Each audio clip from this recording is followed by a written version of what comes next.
Praise the lord. హల్లెలూయా. తండ్రి, మీ నామానికి స్తోత్రాలు. మహోన్నతుడా, మహోపకారి, మీకే మహిమ కలుగును గాక, మీకే ఘనత కలుగును గాక. హల్లెలూయా. ప్రభు నందు మిక్కిలి ప్రియులైన మీ అందరికీ నజరేయుడైన యేసుక్రీస్తు నామములో మీకు నా యొక్క శుభములు తెలియజేస్తున్నాను ప్రియులారా.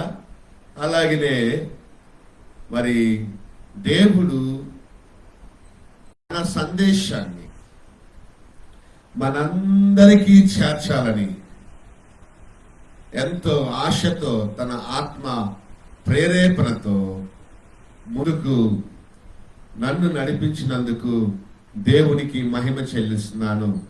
అలాగే మీ అందరికీ కూడా మీ హృదయాలలో మీ చెవుల ద్వారా వినపడుతున్న ఈ దైవిక సందేశం మీ హృదయాలలో పనిచేయాలని, ఇంకా అనేక మందికి ఈ వర్తమానం మీరు కూడా పంపించి వారిని మీరు బలోపేతం చేయాలని మనస్ఫూర్తిగా ఈ రోజున పరిశుద్ధాత్మ దేవుణ్ణి కోరుకున్నాను. నా పట్ల పనిచేస్తున్న దేవదూతలు మీ దగ్గరికి ఈ సందేశాన్ని తీసుకొని వచ్చును గాక.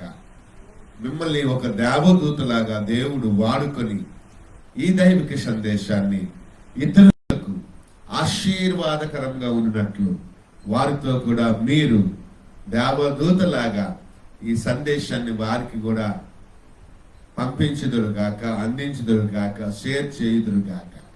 తద్వారా రావలసిన దీవెనలన్నీ కూడా మీ కుటుంబానికి, మీ పరిచర్యలకు కలగాలని మనస్ఫూర్తిగా కోరుకుంటూ, మీ పిల్లలు, మీ కుటుంబాలు, మీ భార్య, మీ బిడ్డలు, మీ భర్త, మీ బిడ్డలు చక్కగా దీవించబడాలని మనస్ఫూర్తిగా కోరుకుంటూ, మీరు సేవకులైతే మీ సేవలు ఇంకా దేవుడు అభివృద్ధి చెందించి మిమ్మల్ని పురోగతి వైపు నడిపించాలని, మీ ప్రతి అవసరత నజరేయుడైన యేసుక్రీస్తు నామంలో దేవుని మహిమార్థమై తీర్చబడాలని మనస్ఫూర్తిగా కోరుకుంటూ, మీ కొరకు ప్రార్థిస్తూ నేను ఈ మాటలు ప్రభు పక్షాన ప్రారంభిస్తున్నాను.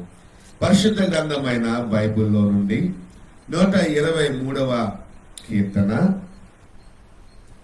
మొదటి 2 వచనాలు మనం చదువుకుందాం. ఆకాశమందు ఆశీనుడైన వాడా, నీ తట్టు నా కన్నులు ఎత్తుచున్నాను. దాసుల కన్నులు తమ యజమానుని చేతి తట్టును, దాసి కన్నులు తన యజమానురాలి చేతి తట్టును చూచినట్లు మన దేవుడైన యెహోవా మనలను కరుణించు వరకు మన కన్నులు ఆయన తట్టు చూచుచున్నది. హల్లెలూయా, హల్లెలూయా. ఎంత మంచి మాటలు ఇక్కడ ప్రియులరా. ఈ మాటలు నా హృదయాన్ని తొలిచివేశాయి, చాలా మట్టుకు ఆదరణ కలిగించాయి, నీరసించిన నా జీవితాన్ని బలోపేతం చేశాయి. ఇవి దేవుని మాటలు. ఇవి మనము ఇరుగు పొరుగు వారి దగ్గర నుంచి వింటున్న మాటలు లాంటివి కావు, లేక సమాజంలో రాజకీయ ప్రముఖుల ద్వారా వినబడే ఉపన్యాసాలు కానీ వాగ్దానాలు కానీ కావు. ఇవి ఒక మానవుడు చేసిన వాగ్దానం కాదు, ఇది ప్రభుత్వం చేసే వాగ్దానం కాదు, ఇది ప్రజల ద్వారా వచ్చే వాగ్దానాలు కావు. ఇవి దేవుని దగ్గర నుండి వచ్చు మాటలు వాగ్దాన రూపంలో ఉన్నాయి, ప్రవచనాత్మక రూపంలో ఉన్నాయి, సందేశాత్మక రూపంలో ఉన్నాయి. కాబట్టి ఈ మాటలు మనకి ఒక గొప్ప సందేశాన్ని ఇస్తూ, అలాగే మన సందేహాలను తీరుస్తూ, మన విశ్వాసాన్ని మరింత పెంపొందించేటట్టు చేసే ఈ అతి పరిశుద్ధమైన మాటలు, ఈ ప్రశస్తమైన మాటలు మనకు దొరకటం మన భాగ్యం, మన ధన్యత. ఎంతైనా మనము దేవుని దృష్టిలో, ఆయన కనుసన్నల్లో ఉన్న తన దాసులు. ఇక్కడ ఒక సంబంధాన్ని దేవుడు తీసుకొచ్చి పెడుతున్నాడు. యజమానుడు దాసు, యజమానురాలు దాసి. అలాగే ఇక్కడ ఈ యజమానుడు ఎవరంటే దేవుడు. చూసారు ఇక్కడ మన దేవుడు మన యజమానుడు. మన దేవుడు మన యజమానుడు. మన దేవుడు మన ప్రభువు. మనము తన దాసులము, దేవుని దాసులము, ప్రభువుకు పరిచారకులము. We are the ministers. He is the master. We are the servants. చూడండి ఇక్కడ, and he is only the boss to all of us. యజమానుడు ఎవరు అంటే మన దేవుడే మనకి యజమానుడు. అందుకొరకే ఈ మధ్య మన భారతదేశంలో ఎలక్షన్లు వచ్చినాయి. ఎలక్షన్లు వచ్చినప్పుడు ఇటు అన్ని రాజకీయ పార్టీలు, వైసీపీ కానివ్వండి, టీడీపీ కానివ్వండి, బీజేపీ కానివ్వండి, కాంగ్రెస్ కానివ్వండి, అన్ని పార్టీల నుండి కూడా సేవకులమైన మనకి, లేక సంఘస్థులమైన మనకు, క్రైస్తవులమైన మనకు, క్రైస్తవ సమాజానికి, మైనారిటీస్కి, అందరికీ కూడా వాళ్ళు ఏం చేశారంటే అన్ని కమ్యూనిటీ వారీస్గా వారు ఆహ్వానాన్ని పలికారు. ఆహ్వానాన్ని పలికి మనకి కూర్చోబెట్టి భోజనం పెట్టి వాళ్ళ ఉద్దేశాన్ని వాళ్ళు బయలుపరిచారు. వాళ్ళకు కలిగినది ఏదైనా ఉంటే మనకేమన్నా పెడితే పెట్టచ్చు, పెట్టకపోతే పెట్టలేదు. చాలా దగ్గరలో అది జరగలేదు అని కూడా విన్నాను. అయినా సరే వాళ్ళ మనోగతానికి, వాళ్ళ తలక మనోభావాలను మనం వినటానికి, చేయటానికి వారు మనకి ఆహ్వానాలు పలికారు. నేను మాట్లాడుతూ మరి జిల్లాలో, మండలాల్లో, డివిజన్స్లో ఆధిపత్యం ఉంది, నాయకత్వం ఉంది. కాబట్టి నేను రాజకీయ ప్రముఖులతో మాట్లాడాను. ఏమండి, సావుకులమైన మా అందరికీ కూడా రాజకీయం అంటే తెలుసు, కానీ రాజకీయం చేయటం మాత్రం ఇష్టం ఉండదండి. లేదా రాజకీయంలో ఉంటూ మేము సేవలో ఉండలేమండి, మేము ఇద్దరికి దాసులుగా ఉండలేమండి. కాబట్టి సేవకులమైన మేము మీ రాజకీయ ఎజెండాలో మేము ఇమిడి ఉండలేము. కాకపోతే మాకు కూడా ఒక మనస్సు ఉంది, మాకు కూడా ఒక వయసు ఉంది, మాకు కూడా ఓటు వేసే హక్కు ఉంది. ఆ ఓటు వేసేది మా అభిమాన పార్టీకి, మా అభిమాన నాయకుడికి ఖచ్చితంగా మేము వేస్తాము. కానీ పలానా మీకే వేస్తామని మేము చెప్పలేం. మీరు మాతో వెంబడి రండి, వీధుల్లో తిరగండి, వారంలో తిరగండి అంటే మేము తిరగలేమండి. మమ్మల్ని దేవుడు పిలుచుకున్నాడు, మమ్మల్ని దేవుడు పోషిస్తున్నాడు. ఇంతవరకు మాకు ప్రభుత్వం తరపు నుంచి కానీ, లేక మీ తరపు నుంచి కానీ మాకు ఎటువంటి సహాయ సహకారాలు అందలేదు. కొన్ని సంవత్సరాలుగా మేము దేవుడి సేవ చేస్తున్నాం, ఆ దేవుడే మమ్మల్ని పోషిస్తున్నాడు అని నేను ఖచ్చితంగా రాజకీయ నాయకులకి తెలియచేశాను. వాళ్ళు, కుమార్ గారు మీలాంటి వాళ్ళు మా వెనకతలు రావాలండి, చెయ్యాలండి, మీకు కొంచెం ఫాలోయింగ్ ఉందండి, మీకు కొంచెం జ్ఞానం ఉందండి అని వాళ్ళు ఏదో చెబుతుంటారు. కానీ దానికి మనం మరి గాలి పంపులాగా గాలి కొడితే పొంగిపోతే గనక అటు రాజకీయంలోకి దూరమంటే ఇటు మన పరమ తండ్రి అయిన దేవుడు, మన యజమానుడు మన మీద గొప్ప మనస్సు పెట్టుకుని తన పని చేయటానికి పిలుచుకున్నాడు.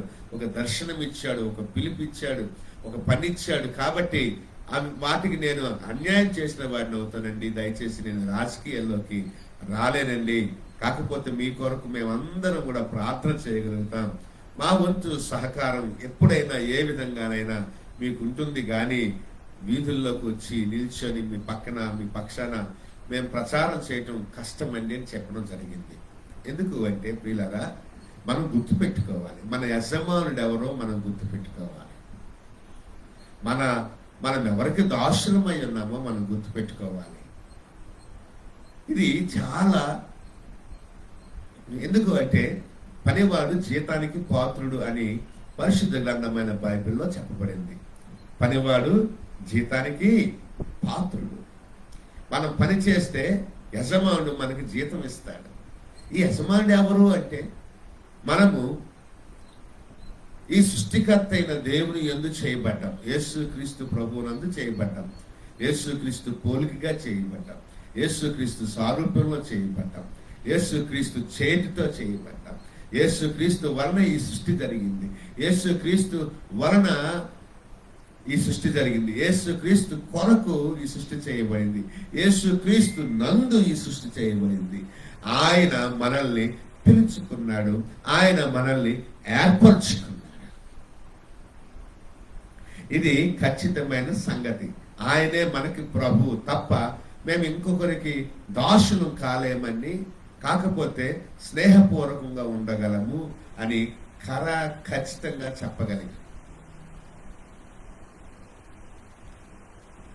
ఇంకా వాళ్ళ అభిమానం మీద వాళ్ళు సేవకుడికి ఎంత పెడితే పెట్టచ్చు, పెట్టకపోతే పెట్టకపోవచ్చు, మనకు అనవసరం. ఇలా మాట్లాడితే ఎవరిస్తాడు? ఎవరో వాళ్ళు ఇచ్చేదంతా చేసేదంతా. నేటికి 24వ సంవత్సరం పూర్తికాలపు సేవలో ఉన్నాం. ఆది దినము నుండి సేవకు వచ్చే మొదటి దినము నుండి ఈ దినం వరకు ఆ మహాప్రభువు, మా ప్రభువు, మా రక్షకుడు, మన ప్రభువు, మన రక్షకుడు, మన యజమానుడైన దేవుడు ఈ దాసుని కుటుంబాన్ని, నా భార్య 2 బిడ్డల్ని పెంచుకుంటూ పోషించుకుంటూ వస్తూ ఉన్నాడు. నన్ను, నా బిడ్డల్ని చదివిస్తున్నాడు, నా కుటుంబాన్ని పోషిస్తున్నాడు, అవసరాలు తీరుస్తున్నాడు. ఇంకా మేము ప్రయత్నం కోసం, ఇంకా మేము స్థాపించబడడం కోసం చూస్తున్నాం. నేటికి 24వ సంవత్సరం పూర్తికాలపు సేవ. కానీ ఆ యజమానుడికే లోబడి మేము బ్రతకాలని నిర్ణయించుకున్నాం. అందరూ కూడా గుర్తుంచుకోవాల్సిన సంగతి ఏంటంటే, మనము మన యజమానునికి ఎంతగా ప్రాధాన్యత ఇస్తున్నాము అన్నది గుర్తుపెట్టుకోవాలి. ఇక్కడ మనం గుర్తుపెట్టుకోవాలి, ఆయన కరుణించేంత వరకు. దాసుల కన్నులు యజమానుని తట్టు చూడాలి. ఇది ఈరోజు పాయింట్. ఆయన కరుణా సంపన్నుడు అని బైబిల్లో రాయబడింది. ఎఫెసీ గ్రంథం 2వ అధ్యాయం 4వ వచనంలో ఆయన కరుణా సంపన్నుడు అని రాయబడి ఉంది. ఇక్కడ ఏం రాయబడి ఉంది అంటే, ఆయన కరుణించేంత వరకు. అంటే దేవుడు ఏదో ఒక సమయంలో కరుణిస్తాడు అనుకుంటున్నారా? నో. ఆయన కరుణ ఎల్లవేళ ఉంటుంది. కానీ ఆయన మన విశ్వాసానికి పరీక్ష పెట్టడానికి ఇష్టపడతాడు. మనం ఎంతవరకు తనకు లోబడతాము అని, మనం ఎంతవరకు తనని ఆరాధిస్తాము అని, మనం ఎంతవరకు ఆయన్ని వెంబడిస్తాము అని. తగిన సమయమందు ఆయన ఇవ్వాల్సిన ప్రతిఫలం కానీ, చేయాల్సిన మేలు కానీ, ఇవ్వాల్సిన అధికమైన ఆశీర్వాదం కానీ మనం పట్టుకోలేనంత, మనం మోయలేనంత, మనం దాయలేనంత దీవెన ఆయన మనకి ఇవ్వటానికి ఆయన సమయం అంటూ మన పట్ల ఆయనకుంది. ఏవో చిన్న అడగండి. అది ఆయన కావాలని తెలుసు, నీకు ఎండకి నీడ కావాలని తెలుసు, వానికి ఆశ్రయం, గొడుగు కావాలని తెలుసు, ఆశ్రయం కావాలని తెలుసు, నీ తుఫానులో, నీ కష్టాల్లో, బాధలు, నీకు జబ్బు వస్తే స్వస్థత కావాలని తెలుసు, నీకు నువ్వు అడగక ముందే నీ అక్కర్లన్నీ ఆయనకు తెలుసు. కానీ ఆయన కోరుకున్నది, ఆయన ఇవ్వాలన్నది, ఆయన కరుణించే సమయం వరకు కూడా ఆయన ఉంటాడు, వేచి చూస్తాడు. ఈ లోపు మనం ఏం చేయాలంటే, ఆయనకు తగినట్టుగా మన కన్నులు ఆయన వైపు చూడాలి. ఆయన కన్నులు, మన ఫోకస్ మారకూడదు. జీవితంలో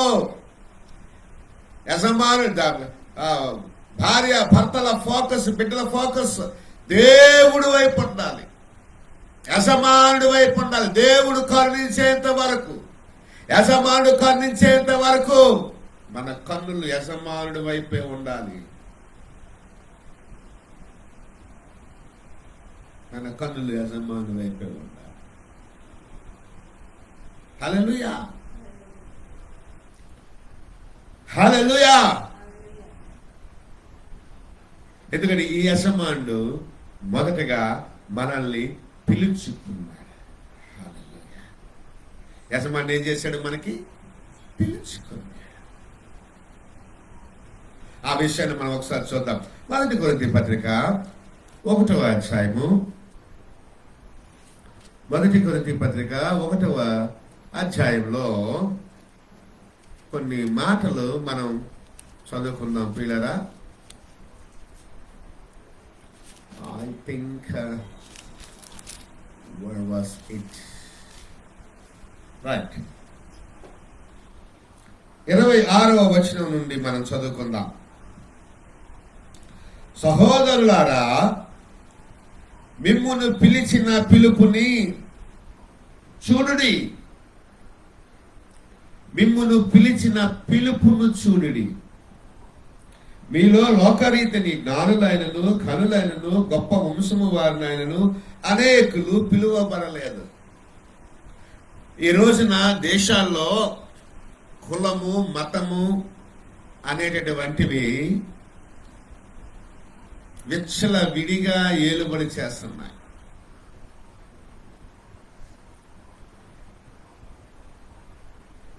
ఇందులో గొప్ప వంశస్థులు ఈ ప్రతి దీంట్లో కూడా ఆఫీసుల్లో కానీ, ఊళ్ళల్లో కానీ, వాడల్లో కానీ, ప్రాంతాల్లో, నగరాల్లో, పట్టణాల్లో, ఈవెన్ సినీ ఫీల్డ్స్లో, తర్వాత అనేక రకాల్లో దురదృష్టవశాత్తు కొన్ని సంఘాలలో కూడా ఈ కుల గచ్చి అనేది ఏలుబడి చేస్తుంది. కొందరు, నేను మన విజయవాడ వెళ్తే చౌదరి సంఘం అని, రెడ్డి సంఘం అని, మాల సంఘం అని, బ్రాహ్మణ సంఘం అని, విశ్వ బ్రాహ్మణ సంఘం అని, మాదిగల సంఘం అని, కాపుల సంఘం అని బోర్డులు, పెద్ద పెద్ద బోర్డులు పెట్టి అక్కడ వాళ్ళు కూడుకుంటున్నారు. ఇది చాలా విచిత్రం అనిపించింది నాకు. దేశం అంటే మట్టి కాదు, ఈ దేశం అంటే మనుషులో. మనిషికి మతాన్ని, కులాన్ని, వారి మధ్య భేదాల్ని, రంగును పూసింది మానవుడే. అయితే దేవుని దృష్టిలో దేవుడు తన పోలిక చెప్పున, తన రూపము చెప్పున చేశాడు. కానీ తనకంటూ తన కులం చెప్పునో, తన మతం చెప్పునో దేవుడు మనుషుల్ని చెయ్యలేదు. కులానికి ఒక దేవుడు, మతానికి ఒక దేవుడు అయితే ఏ కులస్తుడు ఆ దేవుడినే ఆరాధన చేసుకోవాలి తప్పించి కానీ మిగతా కులస్తుల్ని ఆ మందిరాలకి పిలకూడదు. కులదేవుడు అనుకునేటప్పుడు ఆ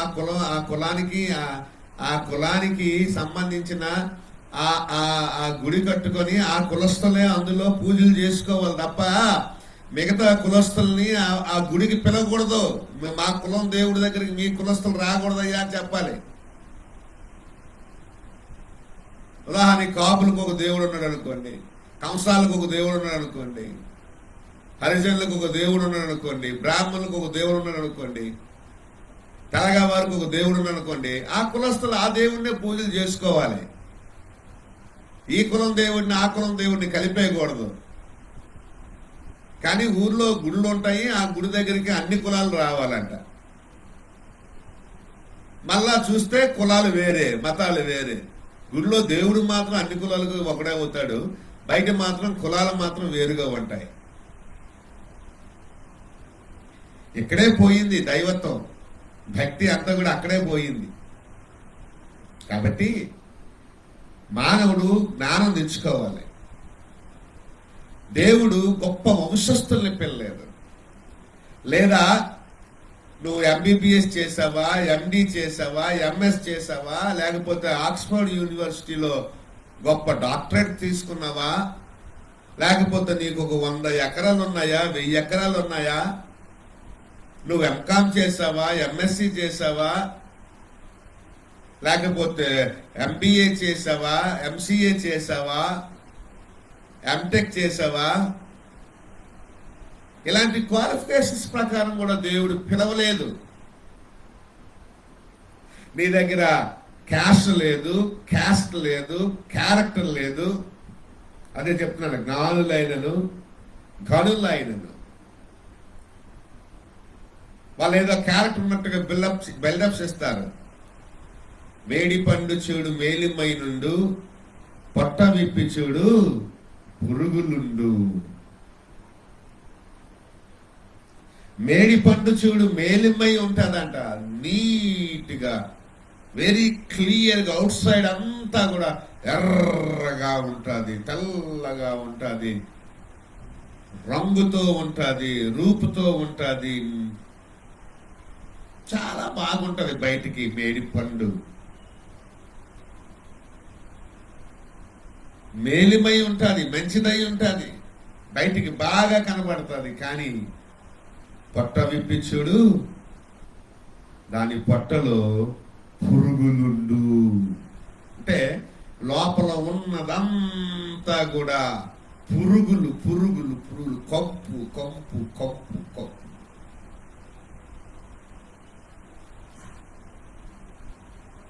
బాహ్య రూపం బాగుంది, అంతరంగం చెడిపోయింది. ఇది ఈనాటి భక్తి. ఇలా ఉండడం వల్ల చాలా ప్రమాదం అనేది సమాజంలో పొంచి ఉంది. అయితే గొప్ప ఘనులైనను జ్ఞానులైనను గొప్ప వంశస్థులనైనను ఆయన పిలుచుకోలే. అది లోకరీతి. కానీ దైవిక నీతి వేరే, దేవుని రీతి వేరే. దేవుడు జ్ఞానం లేని వారిని, ఘనత లేని వారిని, గొప్ప వంశము లేని వారిని తన ఉద్దేశాలు నెరవేర్చుకోవడానికి పిలుచుకున్నాడు. హల్లెలూయా. తన జ్ఞానాన్ని, తన ఘనతను, తన దేవుడి కన్నా గొప్ప వంశస్థుడు ఎవడున్నాడు ఈ లోకంలో? దేవుడికి వంశం, దేవుడి కన్నా ఘనుడు ఎవడున్నాడు ఈ లోకంలో? దేవుడి కన్నా జ్ఞాని ఎవడున్నాడు ఈ లోకంలో? ఎవరు లేరుగా. తన జ్ఞానాన్ని, తన ఘనతను తను పిలుచుకుని ఏర్పాటు చేసుకున్నటువంటి వారికి ఇచ్చాడు దేవుడు. హల్లెలూయా, హల్లెలూయా. కాబట్టి వెర్రివారు, లోకములో నుండి వెర్రివారిని దేవుడు ఏర్పరచుకున్నాడు. లోకములో ఉన్న వెర్రివారిని ఏర్పాటు చేసుకున్నాడు. వెర్రోడు, పిచ్చోడు, వెర్రోడు, ఏం కేకలేస్తాడో అడిగే తెలియదు, ఏం మాట్లాడతాడో అడిగే తెలియదు, ఏం పని చేస్తాడో అడిగే తెలియదు, ఎప్పుడు ఏ విధంగా ఉంటాడో ఎవరికి తెలీదు. అలాంటి వాడిని దేవుడు పిలుచుకున్నాడు. హల్లెలూయా. వాడికి ఏం తెలీదు. వాడికి దేవుడు అంటే తెలియదు, వాడికి లోకం అంటే తెలియదు, వాడికి ఘనత అంటే తెలియదు, వాడికి నీతి అంటే ఏంటో తెలియదు, వాడికి పరిశుద్ధత అంటే ఏంటో తెలియదు, వాడికి దేవుడు మాటలంటే ఏంటో తెలియదు, దేవుని రూపం ఏంటో తెలియదు, సారూప్యం ఏంటో తెలియదు, ఈ లోకంలో ఉన్న పాపం ఏంటో తెలియదు, లోకంలో ఉన్నటువంటి రీతి ఏంటో తెలియదు. అలాంటి వాడిని తీసుకొచ్చి పిలుచుకొచ్చి దగ్గర కూర్చోబెట్టుకొని వాడికి మైండ్ వాష్ చేసి వాడు ఫూలిష్నెస్ అంతటిని తీసివేసి వాడు వెర్రితనాన్ని తీసివేసి మంచితనాన్ని వాడికి ఆభరణంగా ఇచ్చిన దేవుడు మన యజమానుడైన మన ప్రభువైన యేసుక్రీస్తు.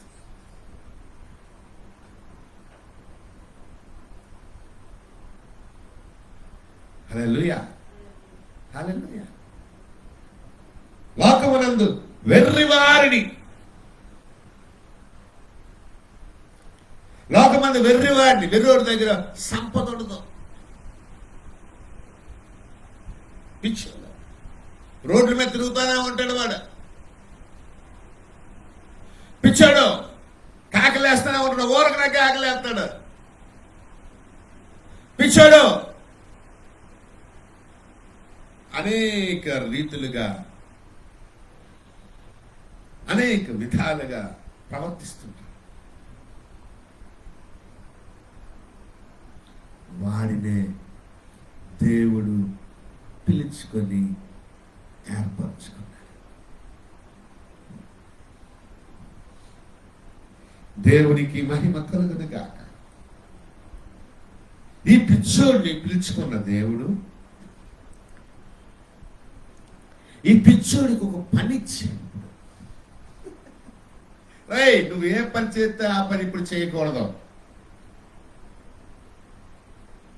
ఏ మాట్లాడితే ఆ మాట పలకూడదు, నేను నీకు మాట్లాడే శక్తిని ఇస్తాను, మాట్లాడే జ్ఞానాన్ని ఇస్తాను, మంచి నడవడిక నడిచే జ్ఞానాన్ని ఇస్తాను, నీకు ఘనతనిస్తాను. నిన్ను పిచ్చోలు అనుకున్న వారందరి దగ్గర నువ్వు గొప్పోడు అని నేను నీకు నిరూపిస్తాను. కాబట్టి నేనిచ్చే పని చెయ్యు, నేనిచ్చే పని చెయ్యు అని ఆ పనికి జీతం కూడా ఇస్తాడు దేవుడు. హల్లెలూయా. యజమానుడు ఏం చేశాడంటే మొట్టమొదటిసారిగా తన దాసులుగా మనల్ని పిలుచుకున్నాడు.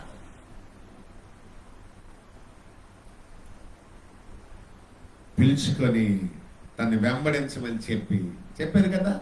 ఇదిగో అయ్యా, వీళ్ళు పామరులు,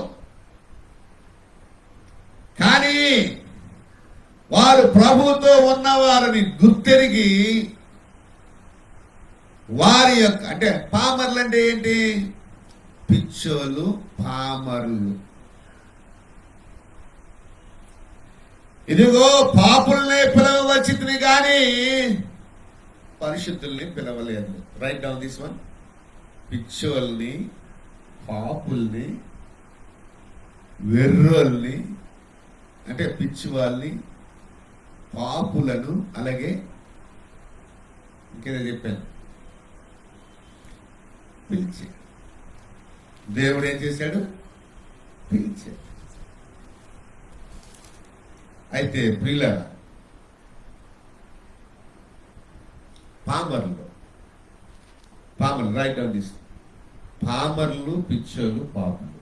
ఓకే, వీళ్ళ ముగ్గురిని దేవుడు ఏంటంటే పిలిచి తనని వెంబడించమన్నాడు. ఒక రోజున ఒక దేవాలయం దగ్గర గేట్స్ దగ్గర, శృంగారమను ద్వారము దగ్గర పుట్టుకుంటూ వాడు కూర్చుంటే దేవుని దాసులు వెళ్ళి ఆ పుట్టుకుంటూ వాడిని నడిపించారు. అక్కడ ఆ ఊరు వాళ్ళందరికీ తెలుసు, పుట్టినప్పటి నుంచి వీడు కుంటోడు అని. అరే, వీడు నడవడం మనం ఎప్పుడు చూడలేదే, అరే వీడు నిలబడడం ఎప్పుడు చూడలేదే, అరే వీడు ఎప్పుడు గెంతడం చూడలేదే, ఇప్పుడేంటి వీడిలో ఎంత మార్పు వచ్చింది, ఎంత శక్తి ఎలాగొచ్చింది, ఎంత బలం ఎలాగొచ్చింది, ఇంత గొప్ప స్వస్థత ఎలాగొచ్చింది అని ఆ దేవుడు ఆ సేవకులతో చేసిన గొప్ప ఆశ్చర్య కార్యం ప్రజలందరిలో కూడా ఒక పెద్ద డిబేట్ చేయడానికి, ఒక పట్టణంలో కలవరం రావడానికి, గలిబిలు రావడానికి ఒక కార్యం, ఒక అద్భుతం దోహదపడింది. ఇంకా వాళ్ళు పలానా వాళ్ళు ప్రార్థన చేస్తే జరిగిందని తెలుసుకొని ఆ పేతురు యోహాను తీసుకొచ్చి, ఏం జరిగింది ఇక్కడ, వీడు ఎలాగ బాగుపడ్డాడు, చదువుదాం ఒకసారి, వెళ్దాం. అపోస్తలులు ఎందుకో పరిశుద్ధాత్మ దేవుడు తీసుకెళ్తున్నాడు.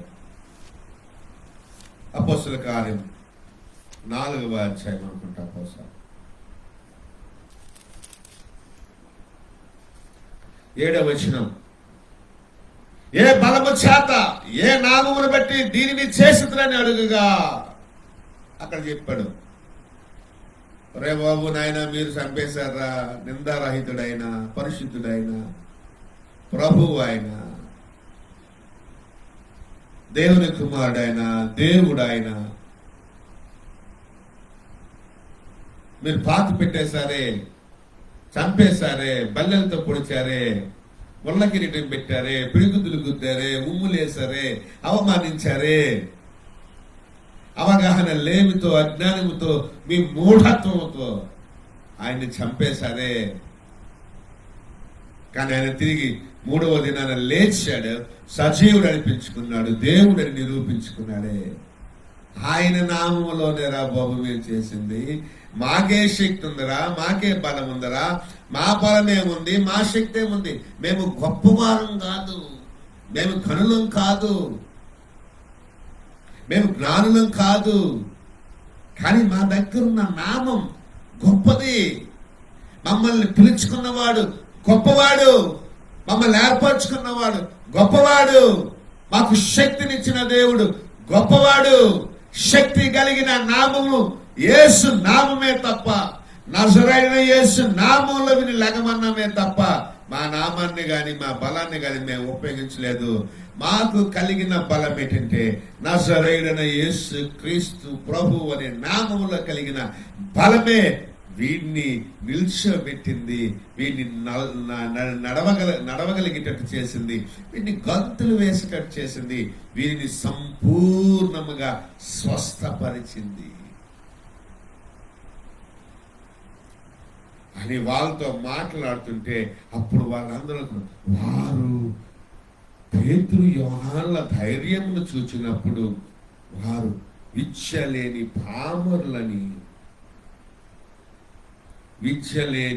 పామరులని గ్రహించి ఆశ్చర్యపడి వారు యేసుతో కూడా ఉండిన వారిని గుర్తిరిగారు. వారు యేసుతో పాటు కూడా ఉన్న వారిని గుర్తిరిగారు. వాళ్ళ క్యారెక్టర్ మారిపోయింది. ఎడ్యుకేషన్ లేదు, they were unqualified for anything, but Jesus made them qualified. Jesus made them qualified.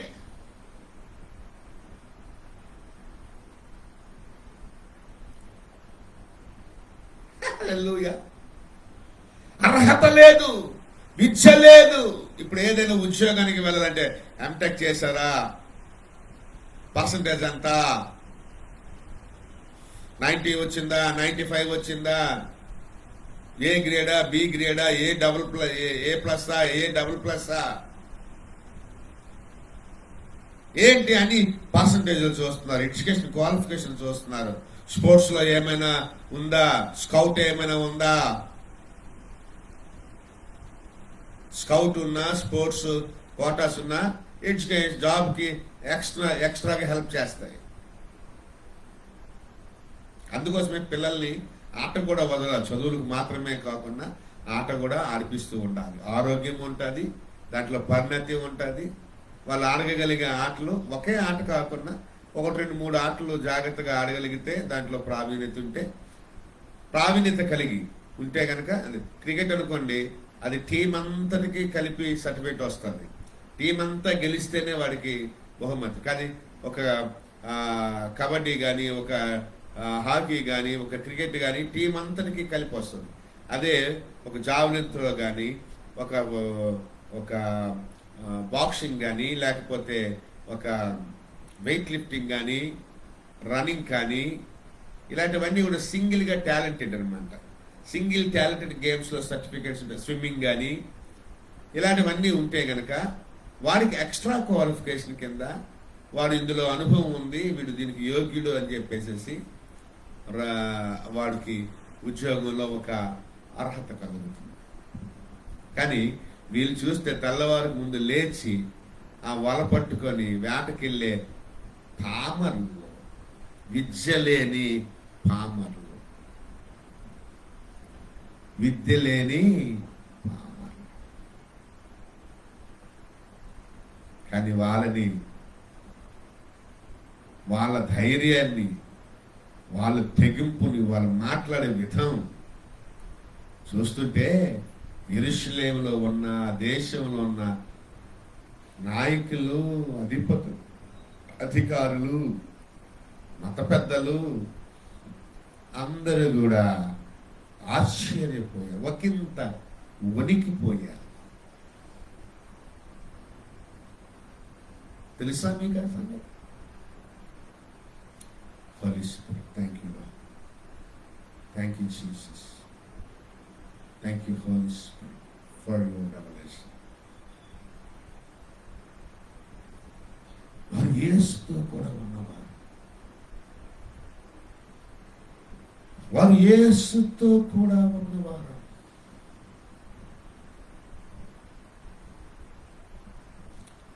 అంటే వాళ్ళ వాక్చాతుర్యం మారిపోయింది, వాళ్ళ క్యారెక్టర్ మారిపోయింది, వాళ్ళు మాట్లాడుతున్నటువంటి ఆ జ్ఞానం ఎక్కడి నుంచి వచ్చిందంటే వారు యేసు ప్రభుతో ఉన్నవారా అని వాళ్ళకు అర్థమైంది.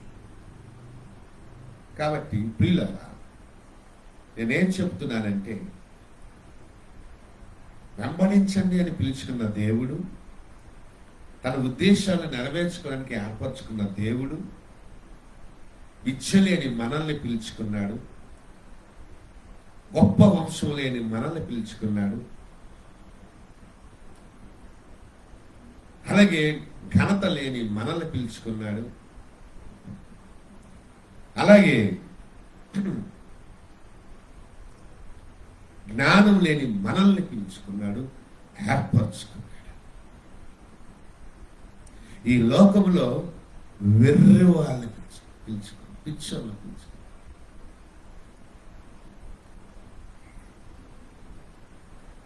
పామర్లు పిలుచుకున్నాడు, వాళ్ళని పండితులుగా చేశాడు, వాళ్ళని జ్ఞానవంతులుగా చేశాడు, వాళ్ళని ప్రతిభావంతులుగా చేశాడు, వాళ్ళని పవర్ఫుల్గా చేశాడు. వాళ్ళు దేవుని రాజ్యాన్ని, దేవుని జ్ఞానంతో ఈ లోకాన్ని నింపుతున్నారు. ఈ లోక రీతిని మారుస్తున్నారు. ఈ లోకంలో ఉన్న నీతి లేని నీతిని తీసుకొచ్చి పెడుతున్నారు. హల్లెలూయా. కాబట్టి ప్రియులారా, ఆ యజమానుడు మనకు ఒక పని కల్పించాడు. ఏమిటంటే, మీరు సర్వలోకానికి వెళ్ళి సర్వ సృష్టికి సువార్త ప్రకటించండి. యేసుక్రీస్తు ప్రభువుని గూర్చిన సువార్త ప్రకటించండి అన్నాడు. అటు తర్వాత నేను మీకు ఏ ఏ సంగతులను ఆజ్ఞాపించానో వాటిని వారికి తెలియచేయండి, బోధించండి, టీచ్ చేయండి. నమ్మిన వానికి రక్షణ కలుగుతుంది, నమ్మని వానికి శిక్ష కలుగుతుంది. నమ్మిన వానికి నా తండ్రి కుమార పరిశుద్ధాత్మ నామములో బాప్తిస్మం ఇయ్యండి. అటు తర్వాత రోగులను స్వస్థపరచండి అన్నాడు, దెయ్యాలు వెళ్ళగొట్టండి అన్నాడు.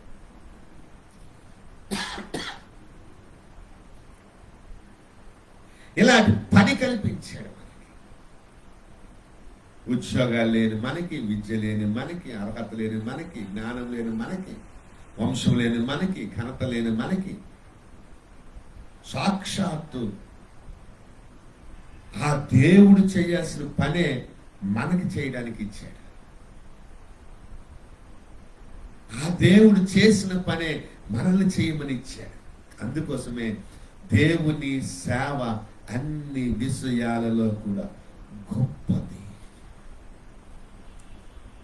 దేవుని సేవ అన్ని విషయాలు, అన్ని ఉద్యోగాల కన్నా. ఈ రోజున గ్రీనింగ్ కి నీసెలు వేసే ఉన్నారు, రెడ్డింగ్ కి నీసెలు వేసే ఉన్నారు, కానీ మనది హెవెన్లీ ఇనీషియల్.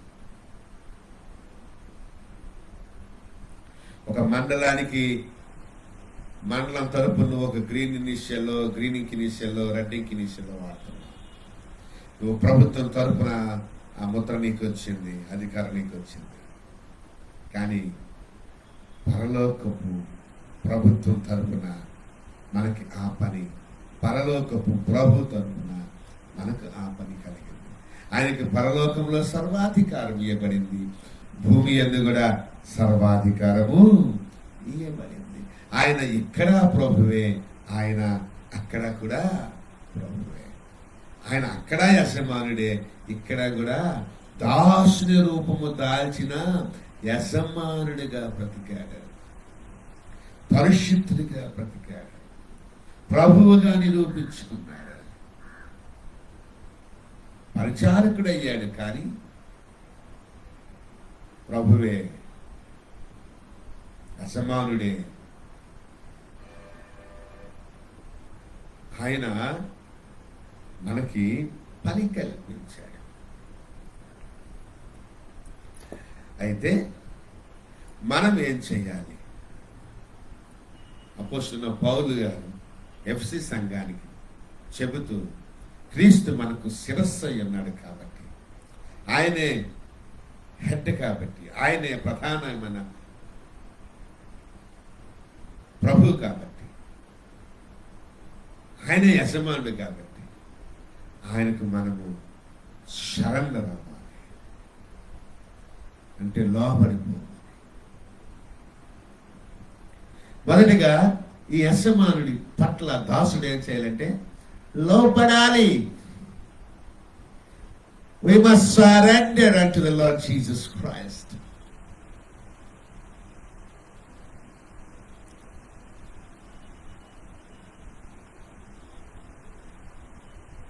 Hallelujah.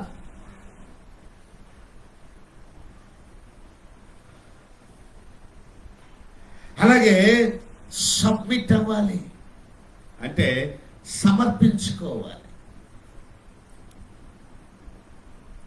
సరెండర్ అంటే నువ్వే నా ప్రభువి, నువ్వే నా రాజువి అని నీ హృదయంలో నువ్వు ఒప్పుకొని నువ్వు నీ హృదయంలో విశ్వసించి నోటితో చెప్పుకోవాలి, ఒప్పుకోవాలి. రెండవది, సజీవ యాగముగా మనం సమర్పించుకోవాలంటే తన పని, తన చిత్తాన్ని చేయటానికి ఇష్టపడి, అది ఎంత కష్టమైన, శోధనలోనైనా, శ్రమలోనైనా, బాధలోనైనా, ఇబ్బందులలోనైనా, కరువులోనైనా, కష్టములోనైనా నీ సేవ నేను చేస్తాను తండ్రి. దాసునికి పరీక్ష ఉంటుంది.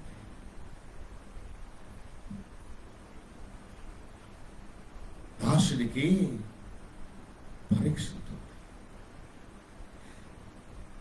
మేలులెన్నో చేయువాడు మన ప్రభువు, బాధలన్నీ తీర్చువాడు మన ప్రభువు. మేలులెన్నో చేయువాడు, మేలులెన్నో చేయువాడు మన ప్రభువు, బాధలన్నీ తీర్చువాడు మన ప్రభువు. ఇలాంటి ప్రభువు మరి లేడు ఇళ్ళలోన. నువ్వు సేవ చేసే కొద్దీ నీకు అగ్నిగుండం ఎదురవుతుంది. నువ్వు సేవ చేసే కొద్దీ నీకు సింహాల బోను ఎదురవుతుంది. నువ్వు సేవ చేసే కొద్దీ జలములు ఎదురవుతాయి, అగాధ జలములు ఎదురవుతాయి. నువ్వు సేవ చేసే కొద్దీ తుఫాన్ ఎదురవుతుంది, గాలి విసురుతుంది, వాన కొడతాది, బురద నీరు వస్తుంది. నువ్వు సేవ చేసే కొద్దీ అవమానించబడతావు, అవహేళన చేయబడతావు, నిందించబడతావు, కొట్టబడతావు, దూషించబడతావు. నువ్వు సేవ చేసే కొద్దీ ఒక్కొక్కసారి దేవుడే నీ కడుపు మార్చే అవకాశం ఉంది. నీ సేవ చేసే కొద్దీ దేవుడు నిన్ను ఏకాంతముగా ఉండేటట్టు చేస్తాడు.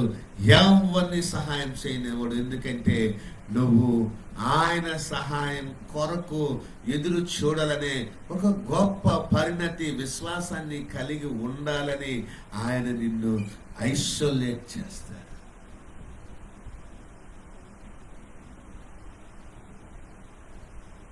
దాసుల కన్నులు యజమాని తట్టు ఆయన కరుణించేంత వరకు చూడాలని దేవుడు నిన్ను నన్ను ఎంతగలడు. పనివాడు జీతానికి పాత్రుడు. ప్రియులారా, ప్రభు పని నమ్మకంగా చేయగలిగితే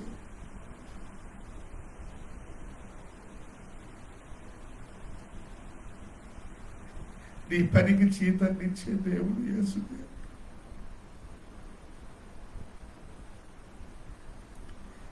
ఎవరు నాకు సహాయం చేయటం అనుకోవచ్చు, అది ప్రభు పరీక్షలో ఒక భాగం. మనము ప్రభు తట్టు చూడటానికి మనకు పరలోకపు పాఠం, ప్రభు నేర్పించే పాఠం.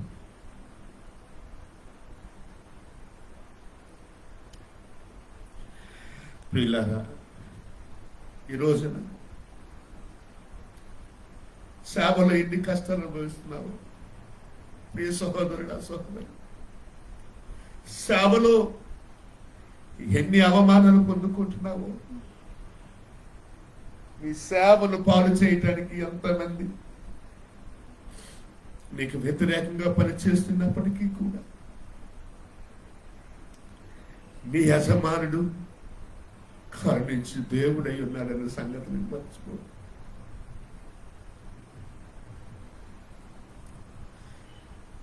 నీ యజమానుడు నిన్ను, జ్ఞానం లేని నిన్ను జ్ఞానంతో నింపి, ఘనత లేని నిన్ను ఘనతతో నింపి,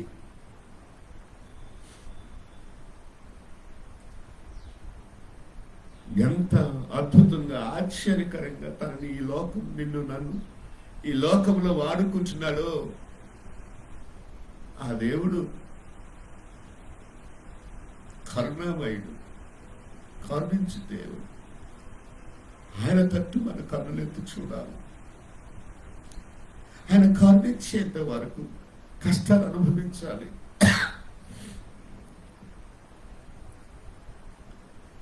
లేమి అనుభవించాలి. అలాగని ఆయన పూర్తిగా మనల్ని విడిచిపెట్టే దేవుడు కాదు. చిన్న చిన్న అవసరాలు తీర్చి దేవుడు, పెద్ద అవసరాలు కూడా పెద్దగా దీవించడానికి నిన్ను తన పరీక్షలో భాగంగా నిన్ను ఒంటరిగా చేస్తాడు తప్పించి కాదు. ఆయన నీతో ఎప్పుడు ఉన్న దేవుడే. ఈ కాలంలో నువ్వు ఎంత ప్రార్థన చేసినా నీ ప్రార్థనకి జవాబు రాదు. స్థిరపరచుదేవా, బలపరచుదేవా, ఈ కోరిక నెరవేర్చుదేవా అని అన్నా సరే రాదు. ఎందుకు అంటే ఆయన కరుణించే సమయం అంటూ ఒకటి ఉంది. ఆయన దీవించే సమయం అంటూ ఒకటి ఉంది. ఆయన ముందుకు నడిపించే సమయం అంటూ ఒకటి ఉంది. నిన్ను ఎక్కడ ఒంటరిగా ఉంచితే ఆ ఒంటరితనాన్ని అనుభవించు ప్రభు మహిమ కొరకు. ఏడు పర్వాలేదు, మనసు విప్పి మాట్లాడు, విశ్వాసంలో ఎదుగు. అది నువ్వు అధిగమిస్తేనే రేపు ఉదయాన్ని అనేక మంది శిష్యులు తయారు చేయగలుగుతావు. అది నువ్వు అధిగమిస్తేనే నిన్ను దేవుడు ప్రపంచ వ్యాప్తంగా వాడుకుంటాడు. దేవునికి ఆయాసకరమైనది, ఆటంకకరమైనది, దేవునికి యజమానుడికి దాసుడికి మధ్యలో ఆటంకమైనది ఏదైనా ఉంటే దాన్ని నువ్వు దూరపరుచుకో. దేవుడికి లోబడు, సమర్పించుకో, సజీవ యాగంగా సమర్పించుకో. యేసు ప్రభు తన తండ్రికి మనము పరిమళ వాసనగా ఉంటకు తనకు తాను సమర్పించుకుని యాగముగాను అర్పణగాను సమర్పించుకున్నాడే, నలిగిపోయాడే. యేసు ప్రభు దేవా దేవా నన్నేల విడిచితివి అని అడిగినప్పుడు ప్రభు తన్ని ఏకాంతంగానే ఉంచాడే. తండ్రి ఆ క్షణం పాటు ఆ యొక్క శ్రమకు తనని అప్పగించాడే. క్షణమాత్రం ముందు శోధన, క్షణమాత్రం ముందు ఈ బాధ, క్షణమాత్రం ముందు ఈ యొక్క శ్రమ దేవుడు తప్పిస్తాడు. నమ్మదగిన దేవుడు, నీతి కలిగిన దేవుడు, నీతి సూర్యుడైన దేవుడు.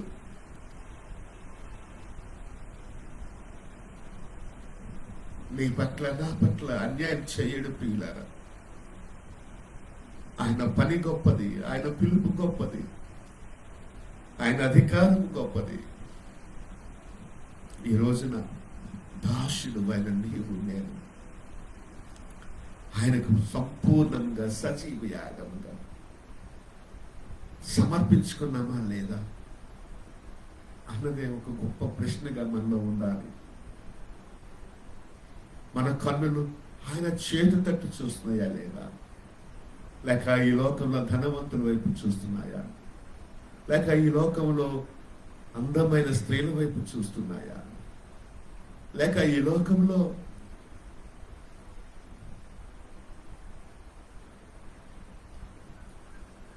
అన్యాయంగా సంపాదించడానికి మార్గాల వైపు చూస్తున్నాయా? చెప్పండి. అలాగైతే పొతీఫరు గొప్ప ధనవంతుడే. పొతీఫరు భార్య దురాశపడింది.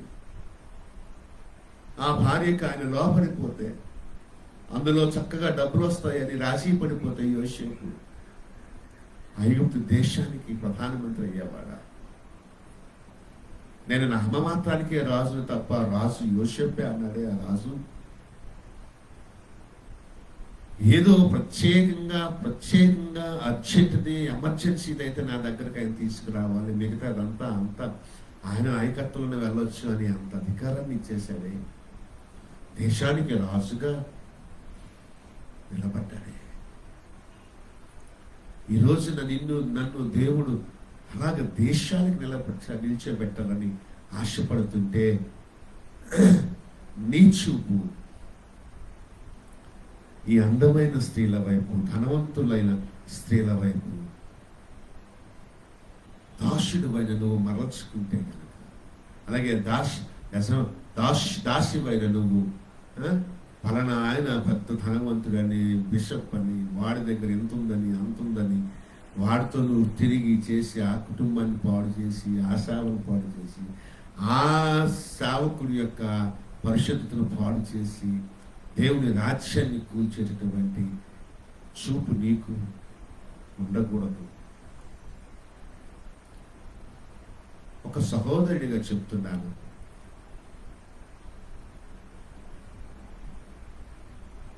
స్త్రీలు పురుషుల్ని చెరపకూడదు, పురుషులు స్త్రీలను చెరపకూడదు, పురుషులు స్త్రీల వైపు చూడకూడదు, స్త్రీలు పురుషుల వైపు చూడకూడదు.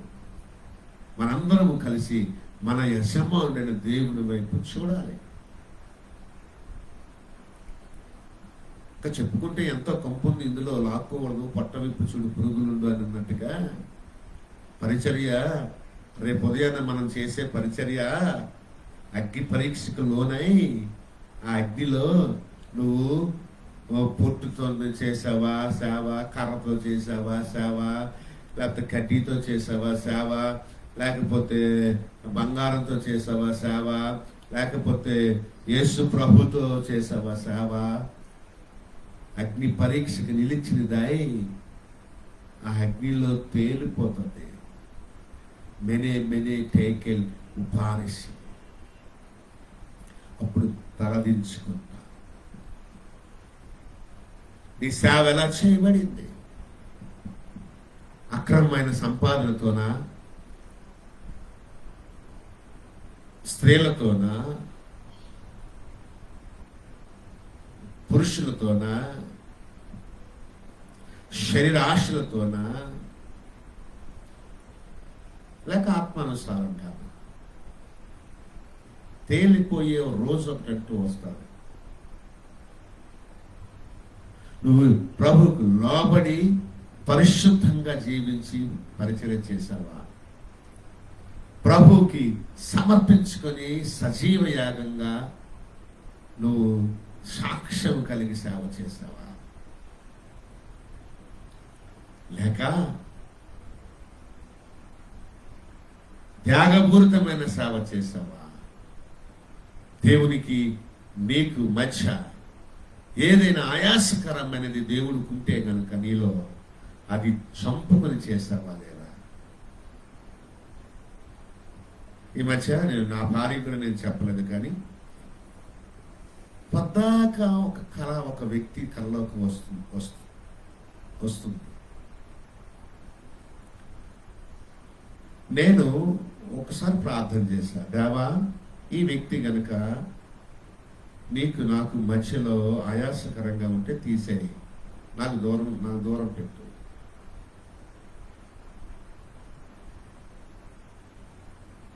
ఎందుకంటే ఆ వ్యక్తి వలన టార్చర్ ఎక్కువగా ఉండొచ్చు, ఆ వ్యక్తి దేవుని రాజ్యానికి వ్యతిరేకంగా మన మీద మాట్లాడవచ్చు, లేకపోతే ఇంకా ఏదైనా జరగవచ్చు. ఆ వ్యక్తి వల్ల దేవుని రాజ్య వ్యాప్తి ఆగిపోవచ్చు.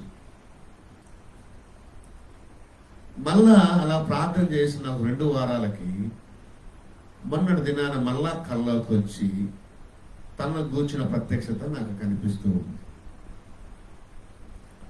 ఇంకా ప్రభువుకి అప్పచెప్పాను, దీని భావం ఏంటి దేవా, ఏం చేయాలి? కీర్తనాకారుడు ప్రార్థన చేస్తున్నాడు, నా హృదయములో నీకు ఆయాసకరమైనది ఏదైనా ఉంటే అది తీసే ప్రభువా. అలాగే మన హృదయాలలో డబ్బు కానీ, స్త్రీ కానీ, అధికారం కానీ, లేకపోతే గర్వం కానీ, కోపం కానీ, లేకపోతే అసూయ కానీ, పక్షపాతం కానీ, క్రోధం కానీ, శరీరాశలకు సంబంధించిన ఏ యొక్క ఆత్మైన లోన ఉండిపోతే కనుక దాన్ని తీసివేసే ప్రభువా అని దేవుడికి చెప్పుకోవాలి. అక్కడే త్యాగం అవ్వాలి. అక్కడే త్యాగం. చాలా మంది ఇగోతో సేవ చేస్తారు, చాలా మంది కోపంతో సేవ చేస్తారు, కొందరు క్షమాపణ ఉండదు, క్షమించిన ఇతరులని. ఇలా సేవ చేస్తే నువ్వేం త్యాగం చేసినట్టు ప్రభుకి, నువ్వేమి యాగంగా ఉన్నట్టు, ఏ బలిగా ఉన్నట్టు, నువ్వు నీ కొరకు బలైపోయిన దేవుడి కొరకు నువ్వేం త్యాగం చేస్తున్నావని. కాబట్టి పిల్లరా, 3 విషయాలు దాసులు గుర్తుపెట్టుకోవాలి. దేవుడు యజమానుడైన దేవుడు మనల్ని పిలుచుకున్నాడు. 2వది పని కల్పించాడు. 3వది జీతం ఇస్తున్నాడు. అయితే ఈ దాసుడు తన యజమానుని పట్ల యజమానునికి లోబడి ఉన్నాడా లేదా, యజమానునికి సమర్పించుకున్నాడా లేదా, యజమానునికి తనకి మధ్యలో ఏదైనా తనలో దోషం ఉంటే దానిని తీసివేయి దేవా అని ప్రార్థన చేస్తున్నాడా లేదా, దాన్ని వదులుకోవడానికి దేవుని కోసం ఇష్టపడుతున్నాడా లేదా అన్నది ఆలోచన చేసుకోవాల్సిన ఆవశ్యకత ప్రతి దాసిలోనూ ఉంది.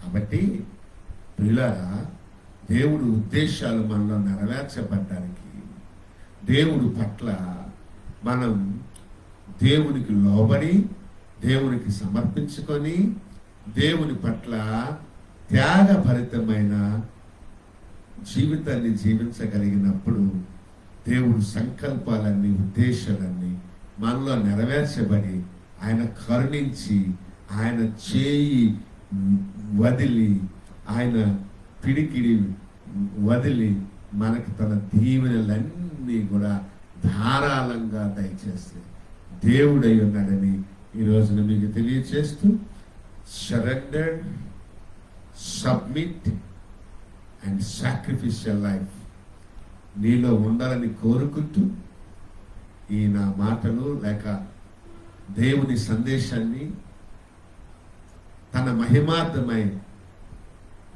మీతో ముగిస్తూ సెలవు తీసుకుంటున్నాను. కాబట్టి చక్కగా ఆలోచన చేయండి. యజమానుని చేతి వైపు మన కన్నులు చూడాలి. యజమానుని చేతి వైపు మన కన్నులు చూడాలంటే పిలుపుకు, ఏ పిలుపు పిలిచాడో ఆ పిలుపును చూడాలి ముందు. 2వదిగా ఏ పని ఇచ్చాడో ఆ పని చేయాలి. 3వదిగా ఆయన పనిలో మనం ఆయనకు లోబడి, ఆయనకు సమర్పించుకొని, ఆయాసకరమైనది ఏదైనా ఉంటే దాన్ని వదులుకొని చక్కని పరిచర్య చేయాలి. అట్టి రకంగా మనం ముందుకు కొనసాగాలని మనస్ఫూర్తిగా కోరుకుంటూ, పని చేయకపోతే జీతం ఉండదు.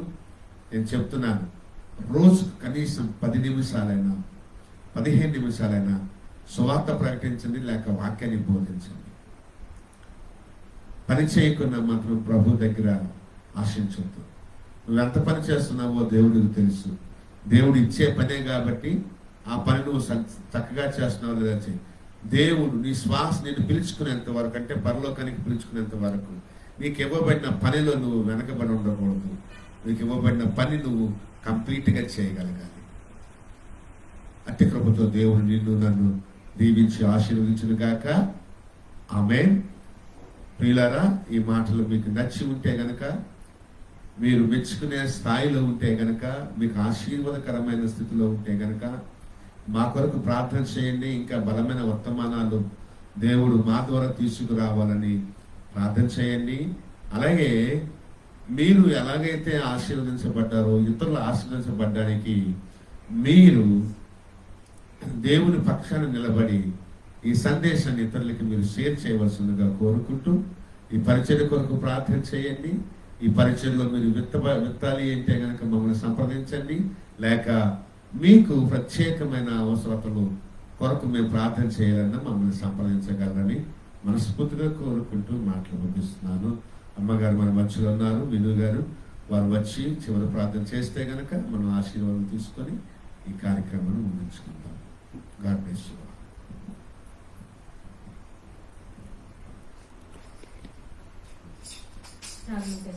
సకల ఆశీర్వాదానికి తాను ముద్రాన్ని ఘనమైన నామంలో స్తుతిస్తోత్రం చెల్లిస్తుంది తండ్రి ప్రభా. ఈ మధ్యాహ్నం కాల సమయంలో అయ్యా మీ దాసు ద్వారా తండ్రి ప్రభా ఏసయ్యా హల్లెలూయా మాకు బలమైన అయ్యా ప్రభా ఆత్మీయహారం ఇచ్చో తండ్రి ఏసయ్యా.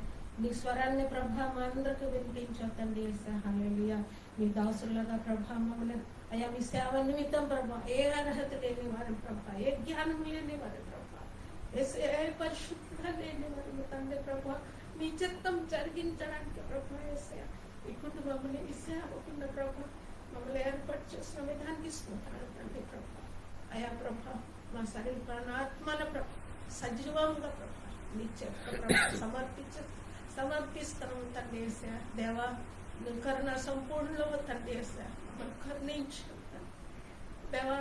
ఏమైనా ఆయుష్కరంగా ప్రభా మా పచ్చల్లో మా కుటుంబంలో కానీ తండ్రి మీకు మాకు మధ్యలో అయ్యా ఏ శక్తి వ్యక్తి అయిన ప్రభావం ఆటంకి చేస్తున్న ప్రతి శక్తి వ్యక్తిని వేస్తున్నాంలో దూరపక్షంలో ప్రార్థిస్తుంటాను ప్రభా. మమ్మల్ని ప్రభాని సేవను నిలబెట్టమని ప్రార్థిస్తాను. ముందుకి నడిపించేంత ఏసయ్యను కరుణించేంత వరకు ప్రభా నీ తట్టు చూసి ఉండాలి ప్రభా. నీ వైపే మనం చూస్తూ ఉండాలి తండ్రి ప్రభా. ఎటువంటి శ్రమలోనా అయా ప్రభా శోధనలో ప్రభా ఈ కష్టమైన సేవల తండ్రి ఎదిరించడానికి, శాతాన్ని ఎదిరించడానికి గొప్ప ఆత్మీయ బలమైన శక్తిని, ధైర్యమైన ఓర్పును, సహనమును ప్రభు అయ్యా మాకు దయచేయమని ప్రార్థిస్తుందండి. అయ్యా ప్రభా ఆన్లైన్ ద్వారా ఎంతో మంది ఈ వాక్యం విన్నారు తండ్రి. ఈ వాక్యం ద్వారా బలపరచండి, వాళ్ళ హృదయంలో ఈ వాక్యం ఫలించేటట్టుగా ప్రభా దీవించండి తండ్రి. ప్రతి బిడ్డను కరుణించండి తండ్రి. మీ సేవలు బలపరచండి. సేవలు ఎదురవుతున్న ప్రభా ప్రతి కష్టాన్ని, సమస్యలను యేసునామములో దూరపరచండి ప్రభా. అలాగే తండ్రి ప్రభా ప్రతి బిడ్డను దీవించండి. వాళ్ళ హృదయంలో ప్రభా ఈ వాక్యం ఫలించుట్టుగా ప్రభా బలపరచండి, స్థిరపరచండి తండ్రి. వాళ్ళ కుటుంబీకుని దీవించండి. అలాగే మా సంఘంలో జతపరచండి ప్రతి బిడ్డని, కుటుంబీకుని, మా బిడ్డలను పేరు పేరు దీవించండి, ఆశీర్వాదించండి తండ్రి. ఈ పరిచర్య ద్వారా అనేక మంది ప్రజలను ప్రభా అయ్యా తండ్రి నీ మార్గంలో నడిపించండి, నీ దైవక మార్గంలో నడిపించండి. ఇంకా ఎంతో మంది ఎన్ని రకాల సమస్యలు ఉన్నారు తండ్రి. సమస్య నుంచి విడిపించండి తండ్రి. అలాగే అనేక మందికి రక్షణ మార్గంకి నడిపించండి ప్రభా. మీ పరిచయం దీవించండి, మా కుటుంబానికి దీవించండి, మా పరిచయం కావాల్సిన ప్రతి అవసరం తీర్చండి, సహాయ సహకారం అందించండి. అలాగే ప్రభా ఈ సేవలను మనం ముందుకి నడిపించమని ప్రార్థిస్తుంటాను. సమస్త మహిమగంత ప్రభావం మీ నామమున అర్పించుకుంటూ యేసు పరిశుద్ధ నామములో అడిగి వేడుకుంటున్నాను తండ్రి. ఇప్పుడు మన పరమ తండ్రైన దేవుని యొక్క ప్రేమ, తన కుమారుడును మన ప్రభువును అయినటువంటి యేసుక్రీస్తు వారి యొక్క మహాకృప సమస్త ఆదరణ కలిగించి పరిశుద్ధాత్మ దేవుని యొక్క సన్నిధి సంతోషం కూడిన మనకందరకు ఈ వాక్యాన్ని విని అంగీకరించిన మీ అందరికీ వాక్యాన్ని షేర్ చేస్తున్న మీ అందరూ, సార్వత్రిక సంఘానికి, సకల పరిశుద్ధులకు ఇప్పుడు ఎల్లప్పుడూ సదాకాలము తోడై ఉండి నడిపించును కాక. ఆమేన్. యేసు రక్తమే జయం, సిలువ రక్తమే జయం. ప్రభు యేసు నామములో సంపూర్ణ విజయం కలుగును కాక. ఆమేన్. God bless you, my friends. Love you all.